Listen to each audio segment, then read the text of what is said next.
Yeah. Let me ask you this though.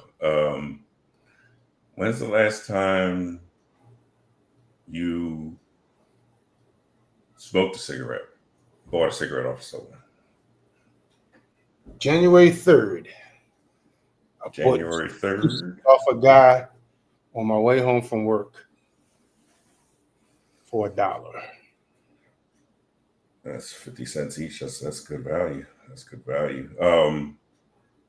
Yeah, we're both Newport smokers. Like, uh, you know, that pack a day life when they were affordable. You remember when, like you would have those, those last two cigarettes, like in the pack, you know, uh, hard pack for me, shorts, but Always had recipe, hard pack. huh? Your hard pack. Hard pack.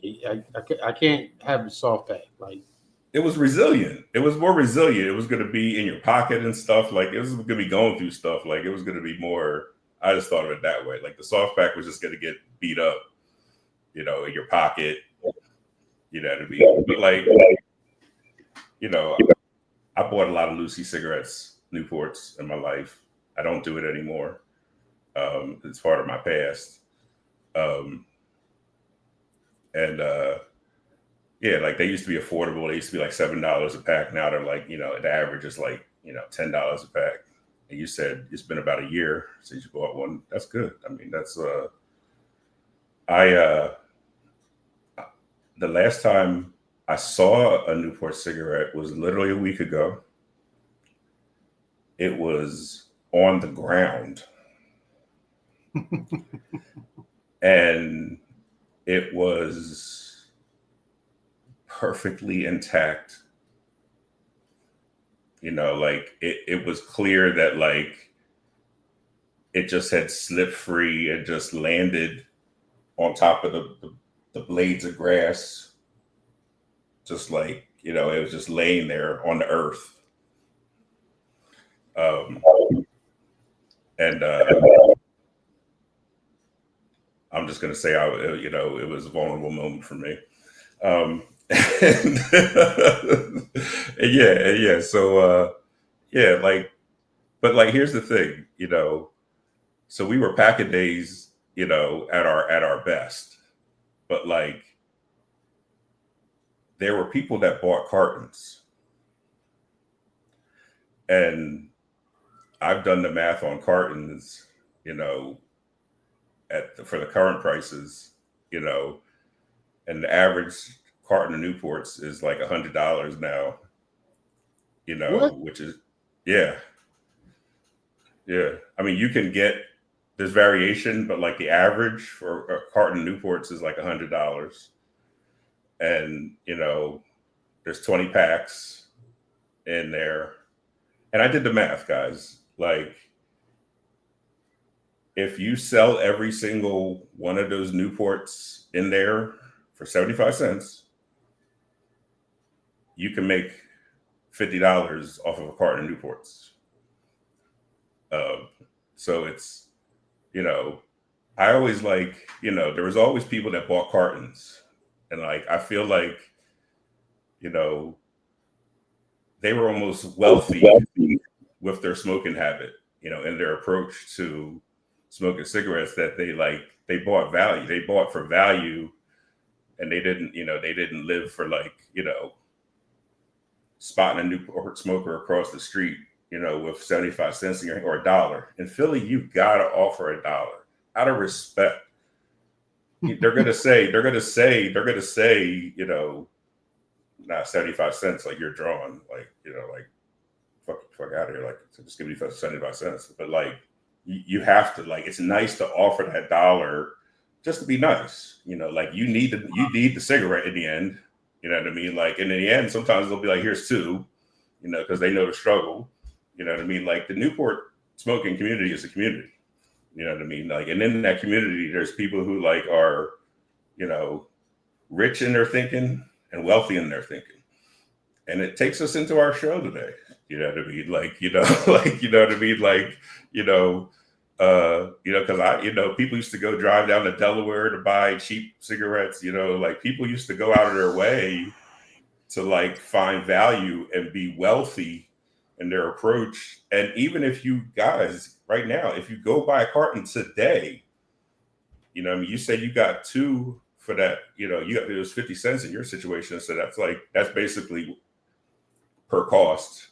Just add 25 cents to it for every single cigarette in there. Like, buy two cartons and you now have a carton for yourself that you've just made off of the money that you know what I mean? Like, just do the math. And I think, like, you know, it's a psychology to it, you know, and like, you know, how you think about like handling, you know, even something just like that. You know what I mean?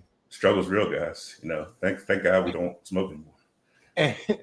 And with that, well, before I go, let me just make sure that people understand that those cigarettes that I bought on January 3rd were the last cigarettes I have ever smoked. So that is why I wrote the date. I have been successfully able to not smoke another cigarette, even though I've had moments I've gotten close. So, but I digress. Anyway, welcome to the show, everybody. This is the Talk Your Soul podcast, episode 25, I believe. Yep, this is where we are, 25. Happy fall, y'all. In our 3-part series on Life at 50. Today, we're going to talk about finances. As you can see, we have a unique perspective to that. But we hope that you can learn something from a couple of unks and OGs. Yeah, we need to learn together. We're not here to preach. You know, we're here to learn with you. You know, as always, we've done the dive in our special kind of way, and we will enlighten ourselves and enlighten you guys in the process. You know what I mean? All right. So today we're going to basically have 5 different segments we'll go into. We'll start with resetting the financial mindset. What do you think of that, brother? What are your thoughts? Well, with that, it's discipline. Just like in our example with the Newports, it's applying a certain level of discipline to your life. And, you know, your discipline can be short-sighted or it can be long-sighted, you know? So I feel like that's like the psychology part of it. Like, first of all, you have to make up in your mind psychology-wise if you want to be rich or wealthy. Let's go into a definition of what each are briefly. You know, being rich by definition is having a lot of money or high income in the present. The focus is on cash flow and spending power. Characteristics: you can afford luxury items and experiences. Income may come mainly from active work, salary, businesses, and often, you know, it's tied to you looking rich, but you often have high debt. For example, like a professional athlete who makes $5 million a year, but they spend 4.8 million of it, you know, may be rich, but might be insecure. You know, you might want to question that. Wealth, on the other hand, is owning assets that generate sustainable income and long-term financial security. The focus with wealth is net worth and financial freedom. And the characteristics of wealth are having investments, businesses, or assets that grow over time. Money is working for you, passive income. You can maintain your lifestyle without active work, and usually more focused on preservation and growth of assets as opposed to just high spending. You know, so, you know, I think every person needs to just first ask themselves, you know what I mean? Do you want to be rich or do you want to be wealthy? And, you know, in your current life, are you doing rich things or wealthy things? You know, if I throw the question to you, do you want to be rich or do you want to be wealthy? Well, of course I want to be wealthy. I mean, but it's not for the sake of all those things that you mentioned. wealth is the only way to truly live comfortably. You know what I mean? Like I think being was the term you used before, where you were saying like not debt free, but that's part of it too. But just the ability to maintain your lifestyle, like you said, without active work. Yeah. Now, I would like that, but for me, it's just simply like I don't want to have a mortgage. I want to own a house without a mortgage. I Okay. would like a car that I'm not paying a car note. You Yes. know, those things. That and for me personally, that is enough for me to consider myself okay.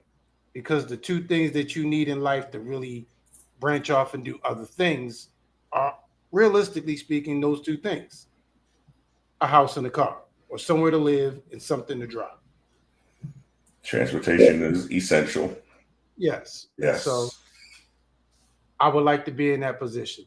If I could get into that position, then I mean, I'm sure because there are things that I want to do in life that I would need to, like you say, make sure that I can maintain it. But that is the base level where I would be satisfied personally. Just having that. Yeah. But we all got to get there, because like there's nothing worse than, when you're waiting on that check Nothing and worse. like you got to get the last bit of toothpaste out of that drawing, bro. Like you can't be up in people's face with your breath stick. Like you have to brush your teeth, but like you got to get it out. Like we shouldn't be there, guys. You know what I mean? Like we shouldn't, we shouldn't, we shouldn't, we shouldn't, we shouldn't, we should try to like, That's what. you See, I know, have a backup for those moments okay. because I refuse to be that person. Because I've gone so far as to cut the tube and literally just scoop it out with a toothbrush. But that just seems so degrading. So I have a backup for emergency situations, and that is baking soda. I just Bacon, brush my so teeth with it. yeah, I got some in the fridge. I'll keep that in mind. If I ended up getting news. I did get to a new tube of toothpaste, but like, yeah, I definitely will. If I, hopefully, I won't end up there again. If I'm thinking of my future self, I will plan properly and make sure that that doesn't happen for me again. If I listen to some of the advice from this episode, but like, yeah, like, I'll keep that in mind. I do have some baking soda in the fridge. Baking soda, baking soda. Yep. What's next? Because that's what that's the toothpaste I get anyways, the Arm& Hammer Yeah, baking soda toothpaste. it So, is. Yeah, yeah, yeah. I should just so add that. uh, So you want to be wealthy? Okay. So what's next on your list, or do you want to stay well, I there? want to Do you do you want one me of the to just share me how you might be able to get wealthy? well before we get into that, because I Okay. like I was saying off camera, one of the things that it talks about as a discussion point is the I've got plenty of time thinking, Yeah. and I would like to talk about that. I think a lot of people fall victim to that. Um, as someone who does live check to check, I can say that it may not always be purpose, like purposefully. Sometimes living check to check just puts you in that way, that puts you in that mindset because it's like that's all you could do to like keep yourself from losing your shit is to Yeah. try to be optimistic about the situation. But Hmm. in the long term, if what you want is wealth, even if you want to be rich, like you gotta get out of that because we are running out of time, and especially in the current political condition, we are running out of time. Yeah. We talked about that with the health episode. How at 50, money needs to be allocated for your health. As ailments start to show up in your life, like, unfortunately that becomes part of the budget. So at 50, things like an IRA, things like a 401k, things like a SEP, a pension if you're lucky, and then there's Social Security, and we can come back to any one of those as appropriate. But like, you know, those are the vehicles to think about your future. Um, but if there's someone who's 50 years old in our situation, I've kind of like had ChatGPT go through how we might uh, get to where we want to get to. But is there anything you want to go to before I go down that road? Not at the moment. Okay. You know, so it says like before you're actually like, you know, and let me segue that like my 17-year-old son, I don't talk to him a whole lot, but like when I saw him walk through the kitchen the other day, I told him that I was proud of that he had saved $1,000 towards, you know, wanting a car. And I told him that like that was a very adult skill that like many adults are taught, that like you should have $1,000 emergency fund, you know what I mean, you know, to start, you know, and then start saving, you know, do your other kinds of savings, but it should start with like $1,000 emergency fund. So like that's very Dave Ramsey of me, Xavier Ramsey. That like that's the first rule of that is like, you know, save $1,000. You know what I mean? Like do that. And like so I was proud that as a youngin that he had shown that discipline, you know, and that like I applauded it. But yes, you need to, as far as back to our conversation, you need to assess your current financial picture. Start by getting a clear view of your income, expenses, debts, and assets. Track every dollar for at least 1 month using a simple app like Mint or a spreadsheet. This reveals where money leaks out. Often small habits like dining out or subscriptions, living paycheck to paycheck often stems from not having this visibility. So prioritize it to identify quick wins. Once you have the data, create a zero-based budget where every dollar is assigned to a job, covering essentials first: housing, food, utilities, transportation, and then debt, savings, and fun. Do you want to talk about that first step, or should I just go to the next step? I agree. I guess Sounds good, right? yeah, I mean it's hard. I don't know. It's because like I I said, mean, and this is when I say like writing things down, become accountable, like leads to accountability, because like when you do a budget, like you will. I have surprised myself, and like, you know, when I crunch the numbers, just like I crunched the numbers with the Newports for us, like when I crunched the numbers, like I was enlightened. You know what I mean? Just like I hope you guys were with that Newport conversation. That like, yeah, like you could trap Newports right now. And I know a guy who does it. And I always was like, yo, he's on to something. Like it's working for him. Like he's working something by being the Newport guy, the Lucy guy. Like he's on to something. He's on to some wealth. He's on to something wealthy. He's thinking of his future somehow. Um, yes, step two is what I referenced with my son, young Austin. Shout out to him. Cut expenses and build an emergency fund. Live below your means by slashing non-essentials, cancel unused subscriptions, shop smarter for groceries, meal prep, generic medication, negotiate with your bills like insurance or cable. Aim to free up about 10 to 20% of your income, and then direct that money toward the target emergency fund. You know, this might take 3 to 6 months, but like if you can get to this point, then you can start to like take on the next step of like tackling debt strategically. But essentially, to get that stability in your life, like, you know, we should all do like young Austin and save $1,000 and just like have that be our emergency fund. So when shit comes up, you don't have to credit, you don't have to borrow, you don't have to, you don't have to do those things, because like, again, like this is, we're thinking wealthy. We're thinking about a possible emergency. And then tackle your debt strategically, high interest stuff first, pay minimums, use the debt snowball, a la Dave Ramsey. And then look at increasing your income. Yeah, at some point you're going to have to explain who Dave Ramsey is, because Dave Ramsey is like You know, he used to be on Fox Business with a money show. It was the Dave Ramsey show, You mean and that you loud know, dude? he was bald with the glasses, and like, yeah, like he would just tell you, Yeah, like, you know, put your money in the envelopes. You know what I I mean? thought he is another name, but okay, I knew who you're talking No, there's another guy who's more like a stock guy, and then like, you know, then there's Susie Orman.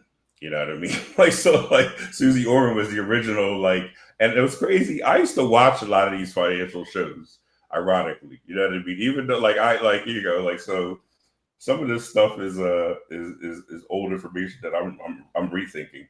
But at 50, to our scenario, someone at 50 trying to, like, you know, obtain wealth, um, try to increase your income, leverage your experiences for raises, job switches, side hustles, freelance skills online via Upwork, drive for rideshare, tutor people, consider upskilling cheaply through free resources or courses for better roles, because every dollar that you can earn more, you know, can go more towards your saving, you know.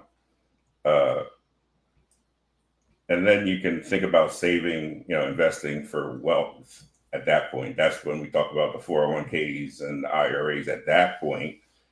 Then you can start to wrap your head around, like, and about. I mean, I I feel don't like know. it's, At least go if you ahead. got a job that's offering a 401k, Yeah. like I don't think that's something you should wait around for. Like you should actually take that, you know, take advantage of that if you can. I Oh, mean, anyone should. Yeah. Especially if they're matching. Yeah. Like that's, you know, those are the vehicles that are, yeah, my max job out your savings. my job tried that Again. mess recently. They because they don't offer 401ks themselves. The state of Nevada has a program that offers it on their behalf, but they don't contribute to it. And it's like that is just ass backwards to me. You know, Yeah, it's kind of just it's lip service. It's like, yeah, we have it, so you can say you have it, but they're not, like, it's not yeah, any it's good. It's just an just like you're, extended discount. And I remember we had yeah, talked before. You know, that's why I would suggest people get something like an IRA because yeah, that's basically like a personal 401k that you yeah, could control how it's invested in. And you know, like I go through Fidelity, yeah, and they have the option to like they will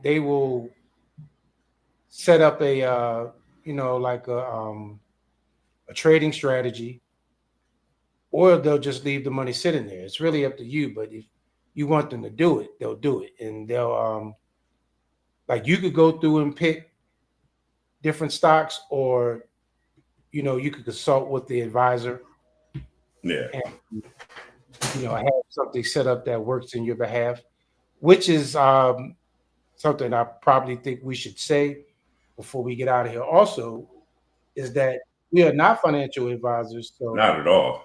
please keep Not at all. Not at all. for making Uh, actual monetary decisions. now we're trying to help ourselves and help you guys at the same damn time. Shout out the future. You know what I mean? Like, yeah, that's what we're trying to do here. You know, so I'm today years old, just understanding that, like, you know, the final step is just understanding that, like, in that journey of trying to get to wealth, you know, you need to develop a healthy emotional connection to money, you know, and like understand that, like, you might have feelings about money that stem back from past experiences. Reflect on them without judgment, perhaps journaling about childhood money messages or fears. Shift to a positive mindset. View money as a tool for security and freedom, not stress. Practice gratitude for what you have, set clear goals, write shit down, uh, and save 5,000 for peace of mind, and detach emotionally and treat it like logistically, like calculated risk for investment. Align your spending with these values and experiences to reduce the guilt. If anxiety persists, free resources like, you know, financial literacy podcast or other things, you know, can help you there.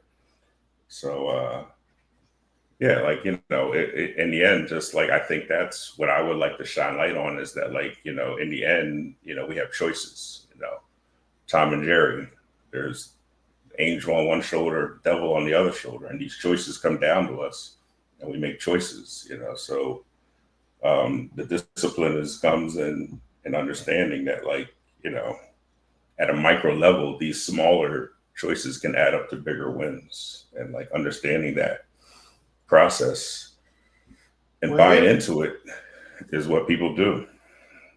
You well, know, here's something I think needs to be considered, um, Mm, especially for us at 50. yeah, The means to do these things have changed. And so I think we also need to start educating ourselves on how money is made these days, as opposed to how we came up, because the advice that we were given coming up, although it's generally good advice, it was based on the system at the time.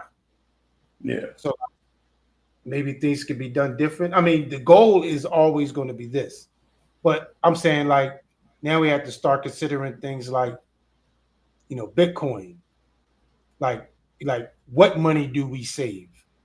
yeah. You know what I mean? Like,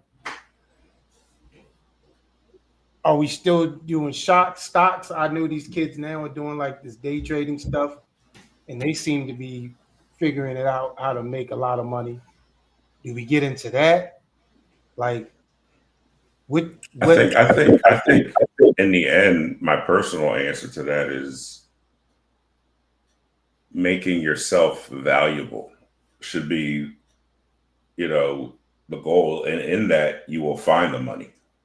You know what I mean? Like, if you find your way to add value to the world, like, that can often be a spark plug.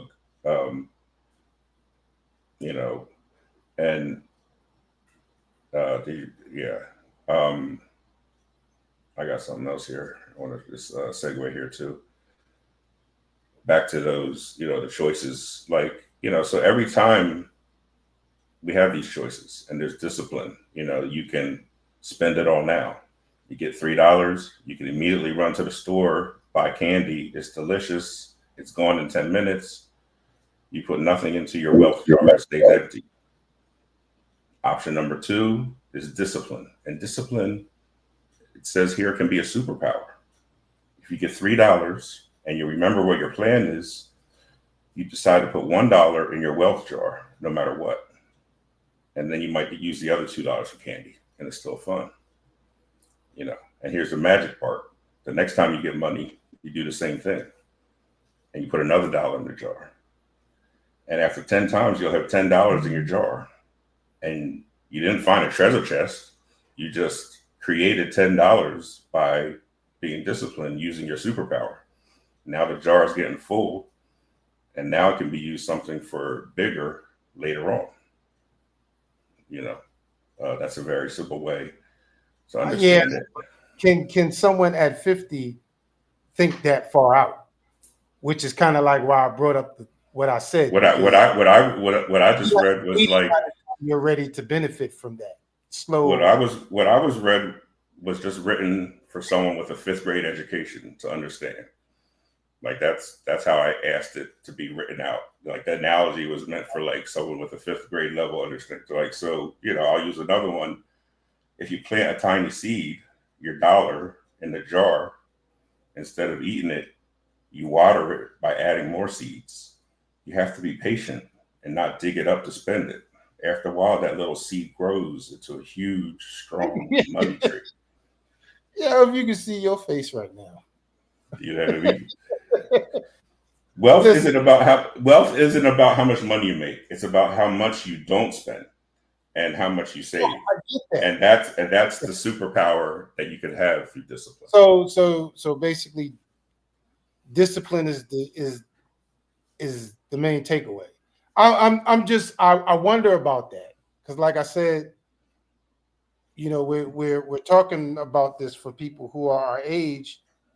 Yeah. One, we have to start thinking of things like life expectancies and things like this now. Like, we really, I don't know if, unless you're saving it for the next generation, Well, this is I the don't. thing.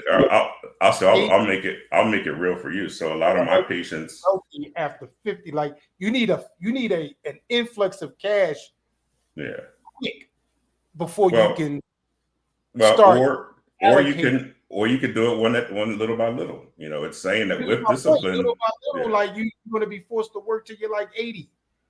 But you'll be thinking of your future self. You know what I mean? You'll be instead of your not have to work. Yeah. You know, but you shouldn't in the end, like, and this is the thing, like, so I deal with patients who often are homebound. So like there is a percentage of them who, no longer can work. And sometimes I meet them and from their mental standpoint, a lot of them sometimes, I have to remind them that at like 62 or whatever, like, and yeah, you might have had a stroke 2 years ago, but you might be alive for the next 12 years.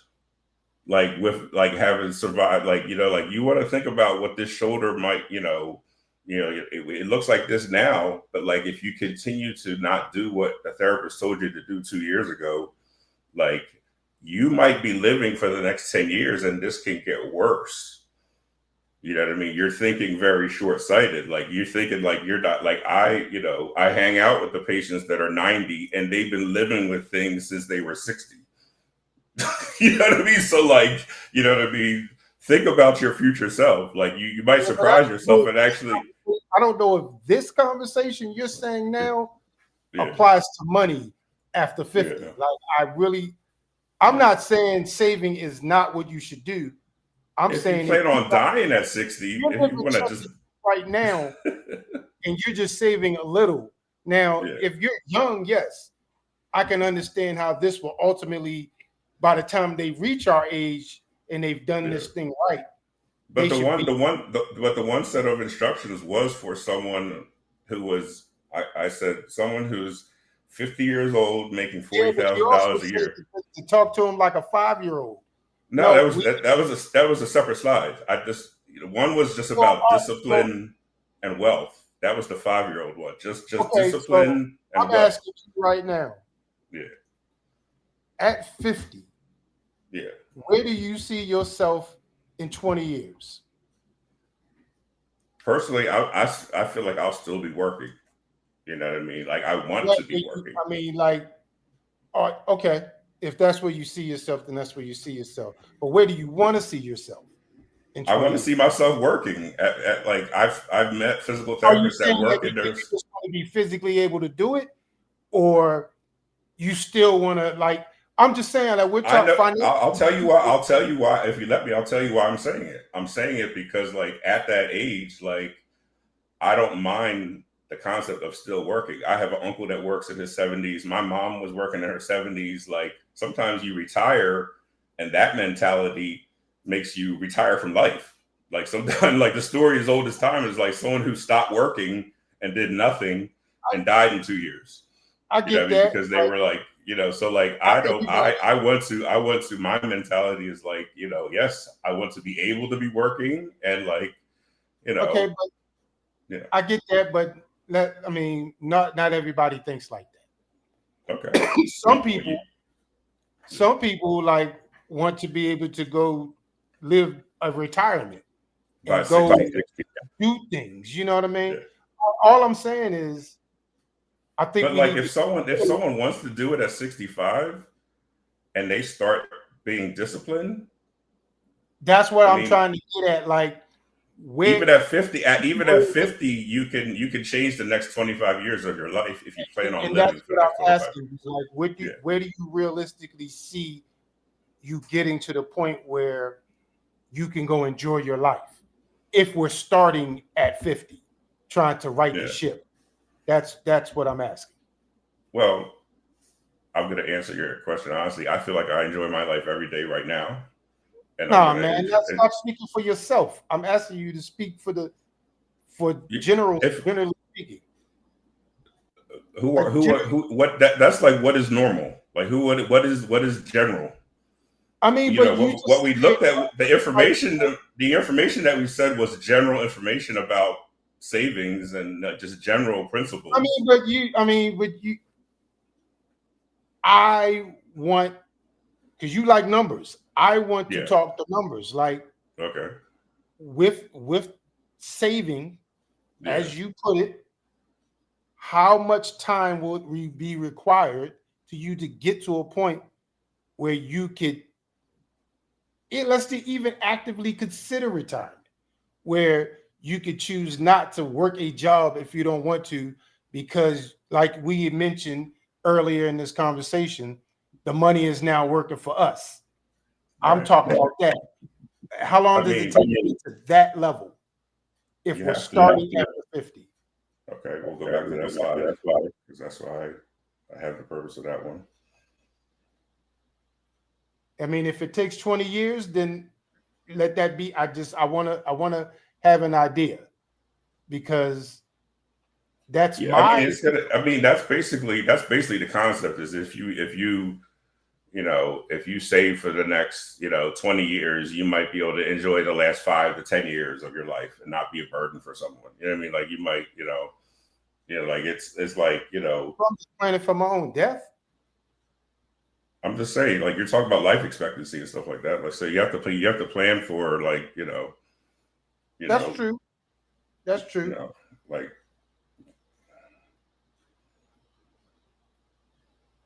where's the one? Where's the one? Oh, Grok, of course.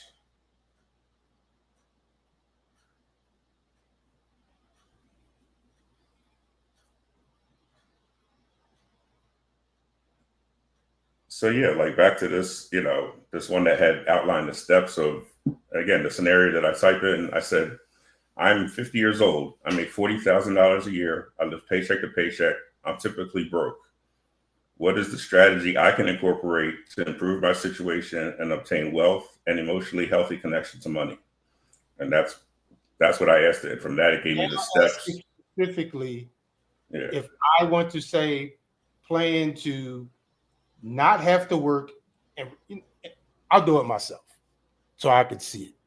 You're talking about the investment piece. So like at 50, you I'm just should. trying to figure out I'll how. tell you. Okay. All right. I'll tell you what options are here per this plan. Yes. Once your debt is managed and an emergency fund is set up, you can, through automatic savings at 50, you qualify for catch-up contributions. Up to $7,500 of extra money can be now put into your 401k or $1,000 in your IRA annually, tax sheltered. Your employer may match that, they may not. And then like there's also Roth accounts and SEPs if you're self-employed, or they're basically, again, in the end, these are just all accounts to start to put your money in, for the future. That's how, and like in doing that, yes, that money will grow in the 10 years that you're putting it in there, and the actual amount will grow that you're putting in there too. So yes, it requires patience, and discipline. Still haven't answered Like the question. yes, like if you I did want that, a number. Like okay. If you want to at that point, you say, I want to retire with $1 million. This is how much I'm making right now. You know what I mean? With better strategies in my life, like how long will it take me to get to $1 million retirement at 75? Since they keep pushing up the age of retirement, let's just say we're going to be done at 75. I I want only $1 million. picked 75 because it's 25 years from now. I'm just Because saying, I'm like, okay, like let's do the 25. numbers. Like let's put that into this. I want to make $1 million. With this same scenario, I can screenshot this scenario for the person we're talking about and say, now I want that person to have $1 million. How long is it going to take them to get there with these same strategies? And it'll answer me. So like, yeah, the answers are there. We just have to like want to see them and do Okay. them. Like I said, I'll pull it up myself. Okay.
Okay. This is kind of what I was looking for right here. It says saving about $15,000 a month. Not 15,000, I'm sorry, 1,500 a month using a portfolio 70-30 stock bond portfolio averaging 6% return. I guess that must be the average kind of account that's out there. By 75, you could have about 940,000. If you did the same with 2,000 a month, it would push you well above $1 million. This one, this is with my on my end. I got, uh, that you probably reaching that $1 million net worth starting from 50 is ambitious but achievable. But it said that like more so if you started saving 10 racks a year, you would hit $1 million at age 81. And personally, my goal isn't to have $1 million saved. I'd like But to like have you wanted to crunch the numbers, so we just say like, okay, no, if you want $1 million at 75, it might be a little unrealistic. You might, but like if you use said strategies that were outlined earlier, it says that you had the potential to hit $1 million when you're 81 years old. For someone making $40,000 an hour, I mean $40,000 a year right now at 50, living paycheck to paycheck. Yeah. Which kind of leads me back to the thing about just needing more money, and I guess that's what that's why I said like I feel like we need a somewhere along the line we're going to have to figure out a way to bring in an influx of cash. But like again, let's not get confused, because the first step is assessing your current financial picture. So like that takes courage. Like I know people that like when you put them in a corner will not write out a budget. They will not, which is basically yeah. So like that's the first step is evaluate even what you're doing. Take 30 days to look at what you do with money. Look at your bank statements. Look how much you're like, I'm spending this much on DoorDash and I'm spending this much at the market. And I'm like look at transportation, look at what you're doing. Then after that analysis, start to cut expenses and go through the process of, with those cut expenses, building an emergency fund. Then take on a debt strategy. Then think about increasing your income through side hustles, Friday, it'll be like so. And then, you'll get to the start of the money of like, putting into these assets that could, build a nest egg for when you're older.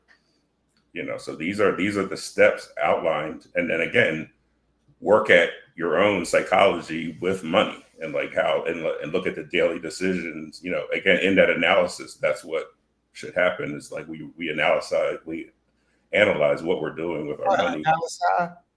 Yeah, psychologically, like, on payday, you can see how we act on payday and you can see how we act on the day before payday. You can see that if you look at what you've been doing for 30 days. If you look back, you can actually make progress. I know exactly how much I have to be acting at 8 o'clock. And that is frustrated as I watch the money I just hand the money out like I'm paying tribute to the fucking the fucking Godfathers.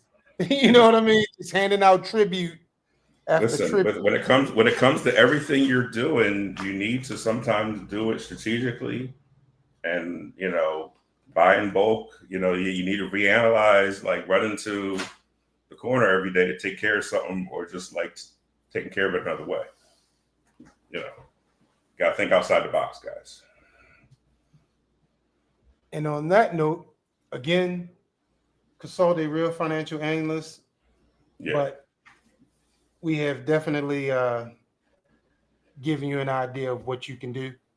And if you are not 50 and you are young and you are seeing this, don't end up like this at 50. Like do this when you're 30. Yes, do it when you're 40. So you don't have to be when you get 50. Yes, that's our wisdom for you. Peace and blessings.